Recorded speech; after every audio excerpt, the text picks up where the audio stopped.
Hello, shalom. Mungu akubariki sana katika jina la Yesu Kristo wa Nazareti aliye hai. Ninakukumbusha kitu kimoja, we mtu wa Mungu unayenisikia. Maandiko yanasema apandacho mtu ndicho atakacho kivuna. Yaani kile unachokipanda ndicho utakacho kivuna. Hauwezi ukapanda pilipili ukategemea kuvuna maembe hata siku moja. Yaani kile ambacho unakipanda kwenye maisha yako ndicho utakacho kivuna.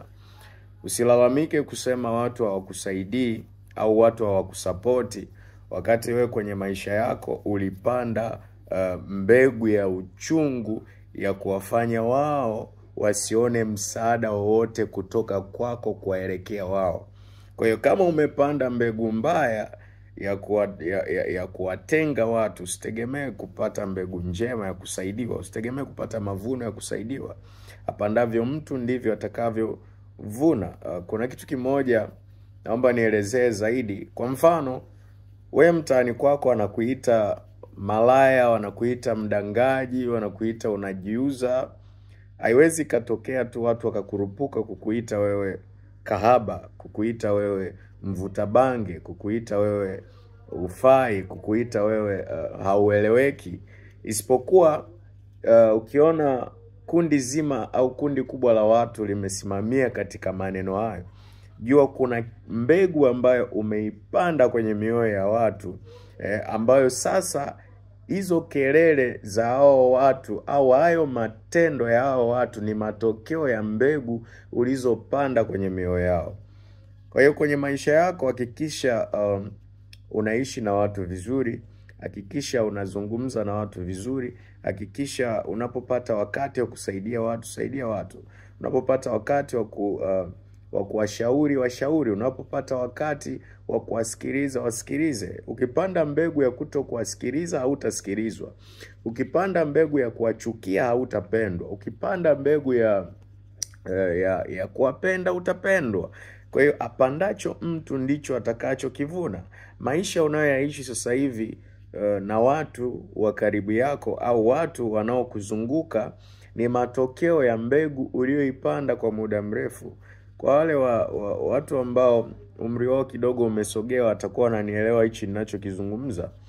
Wewe hauwezi ukategemea kupata msaada kwa watu ambao haukuwasaidia hata siku moja. Utaona umri wako umeenda mpaka sasa hivi umefikisha miaka mingi na utatamani hao watu wakusaidie, na unaona kabisa hakuna matokeo ya wao kukusaidia kwa sababu haukuwasogeza karibu. Mtoto umleavyo ndivyo akuavyo. Umemlea mtoto katika mazingira gani? Vile utakavyomlea mwanao ndivyo atakavyokuja kuishi hapo baadaye na wewe. Umemlea mtoto katika mazingira ambayo umemwachia avute mabangi, umemwachia afanye umalaya, usitegemea akawa msaada kwenye maisha yako. Unachokipanda kwa watu ndicho utakachokivuna. Ukiyapanda matusi, utavuna matusi na utavuna mabaya kwenye maisha yako. Hakikisha unajiuliza swali hili bila kuwalaumu kwanza watu wananitenga, wanipendi, wameniacha. Jiulize kwanza swali hili. Kwa nini wamenitenga? Kumbuka pia kitu ulichokipanda nyuma. Kama ulipanda vitu vibaya, shuka, omba msamaha.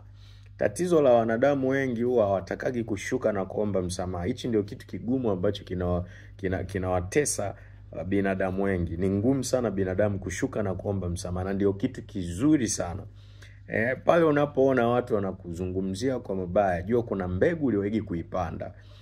Sio kila mti unaopigwa mawe ni mti wenye matunda. Miti mingine inayopigwa mawe ni kweli na nyoka. Kwa hiyo kuomba msamaha wakati mwingine ni jambo jema, sio jambo baya. Shuka, waombe msamaha watu, tengeneza. Kama ni mtaani kwako, ukishindwa kusema nao kwa maneno, tengeneza kwa matendo yako. Kama walikuwa wanakuita kahaba kwa sababu ya kuvaa nguo mbaya, anza kuvaa nguo nzuri.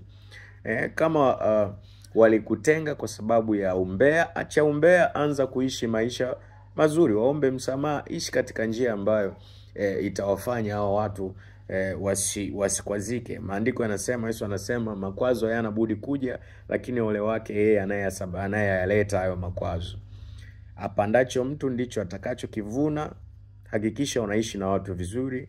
Huo ndio ujumbe wangu. Mungu awabariki sana. Tukutane siku ya Jumapili kuanzia saa 10 jioni mahali panaitwa Makumbusho Green Acre. Tutakuwa na ibada pale Makumbusho. Usikose. Namba ni 0784 35 22 97. Mungu akubariki.